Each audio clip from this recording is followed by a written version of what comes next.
Assalamualaikum warahmatullahi wabarakatuh. Kita bertemu kembali dalam pelajaran Sejarah Indonesia kelas 11. Materi kali ini melanjutkan yang minggu kemarin, yaitu tentang kolonialisme dan imperialisme bangsa barat di Indonesia. Apa itu kolonialisme dan imperialisme? Kolonialisme itu pendudukan. Kalau imperialisme itu menguasai. Nah, setelah menduduki, ya dikuasai. Jadi gampangnya mah, kolonialisme imperialisme itu apa sih? Yaitu penjajahan. Jadi judul materi kali ini adalah penjajahan bangsa barat di Indonesia. Siapa aja bangsa barat itu? Nah, ini yang kemarin. Yang pertama adalah bangsa Portugis. Ini yang kemarin bangsa Portugis. Portugis itu 1511, Alfonso de Albuquerque datang ke Malaka. Terus dilanjutkan oleh Abre 1512 ke Maluku. Spanyol 1521 melanjutkan Magellan sampai di Maluku. Nanti yang perang kayak ujung perjanjian Saragossa. Bangsa Belanda 1596 Cornelis de Guzman nyampe di Banten. Tahun 1598 Panek sampai juga di Banten. Kalau de Guzman itu diusir, kalau Panek ya karena ramah nggak diusir. Misalnya bangsa Inggris tahun 1602 Manchester sampai di Banten juga, nanti ke Aceh. Inilah bangsa barat. Nah, perkembangan penjajahan bangsa barat yang paling lama itu ya ini bangsa Belanda. Nah, makanya kita akan membahas bangsa Belanda. Dimulai dari apa? Dari pendirian VOC. Nah, ini VOC, Verenigde Oost-Indisch Compagnie. VOC. Kalau kata orang Indonesia itu company. Nah, company itu dari kata compagnie, perusahaan, company. Jadi orang Indonesia nyebutnya company, ya Belanda. Jadi bukan Belanda aja ya. Apa itu VOC? VOC ini yang didirikan 20 Maret 1602. Ingat, 1602 didirikan. Tapi Indonesia di Banten, kalau di Belanda di Amsterdam. VOC itu memiliki 6 bagian, jadi Kemmer 6 bagian, ada wilayah, ada Amsterdam, terus apalagi Rotterdam. Pemimpinnya itu dari 6 bagian negara, 6 bagian daerah itu mengirimkan wakilnya itu disebut Heren 17 atau 17 tuan. Nah, ini ininya akta pendiriannya lah. Ini kapalnya, ini di Amsterdam kantornya, ini benderanya, ini lambangnya VOC. Company, nah company itu maksud sini beda ya. VOC sama Belanda itu beda. Kalau Belanda itu negaranya, kalau VOC itu perusahaan Belanda gitu kan, beda perusahaan sama negaranya beda ya. Nah, ini perusahaan, company itu perusahaan, tapi perusahaannya punya hak khusus yang dinamakan hak oktroy. Ini company, ini perusahaan besar, ini company. VOC perusahaan besar. Nah, apa latar belakangnya berdirinya VOC? Latar belakang berdirinya VOC. Yang pertama, menghindari persaingan antar sesama pedagang Belanda. Nah, itu kan yang belajar banyak.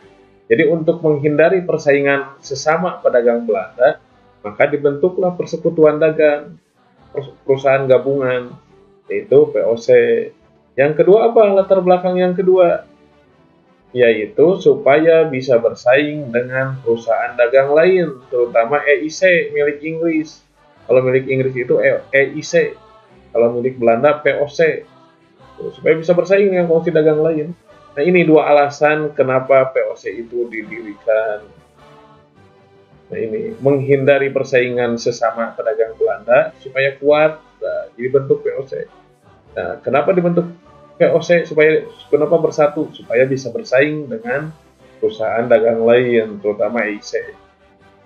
Nah, terus VOC itu perusahaan, tapi punya hak khusus yang dinamakan hak oktroy, hak khusus. Hak apa? Hak monopoli dagang, hak memiliki angkatan perang, angkatan perusahaan, tapi boleh memiliki tentara dan membangun benteng pertahanan.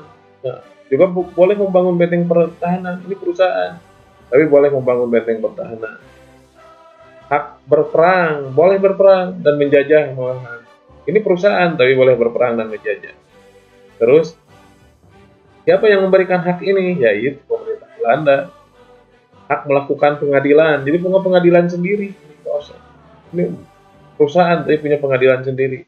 Hak mencetak dan mengedarkan uang sendiri, punya mata uang sendiri, pengadilan sendiri. Nah, ini adalah hak oktroy. Ini kayak negara, gitu. Perusahaan tapi seperti negara. Ini POC diberi hak khusus yang namanya oktroy oleh Belandanya. Nah, tapi ini POC itu dibubarkan tanggal 31 Desember 1799 atau 1800 dari 1602. Hampir 200 tahun POC itu berada di Indonesia. Hampir 200 tahun. Akhirnya bubar. Nah, yang sudah berdiri selama 200 tahun itu bubar. Nah, kenapa bubar? Yang pertama ya karena bangkrut. POC itu bangkrut. Perusahaan kalau bangkrut ya bubar. Ini bangkrut perusahaan POC. Terus apa lagi? Korupsi. Bangkrutnya karena apa? Karena korupsi. Jadi korupsi itu bukan hanya terjadi sekarang, dari dulu juga ada. Cuman POC itu 1799, akhirnya 2000, berapa 200 tahun yang lalu lah. Terus apa lagi? Ya karena perang dengan Inggris lah. Jadi si perusahaan sering perang, jadi banyak keluar biaya perang, modalnya dipakai perang. Terus banyaknya perlawanan daerah. Banyaknya perlawanan daerah yang melawan POC, siapa perang Banten, perang Hasanuddin, perang Aceh. Nah, itu jadi perlawanan terhadap POC. Jadi POC itu bangkrut.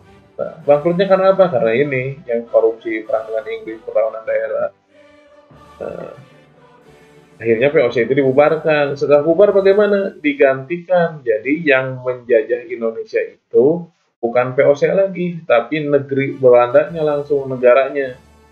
Di negaranya langsung yang menjajah, digantikan, dibubarkan oleh Ratu Belandanya dan digantikan oleh negara Belanda.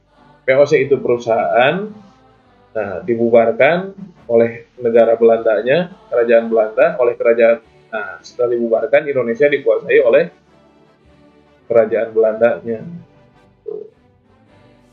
Ada yang ditanyakan sampai sini? Kalau ada yang ditanyakan, silakan sampaikan di grup WA. Assalamualaikum warahmatullahi wabarakatuh.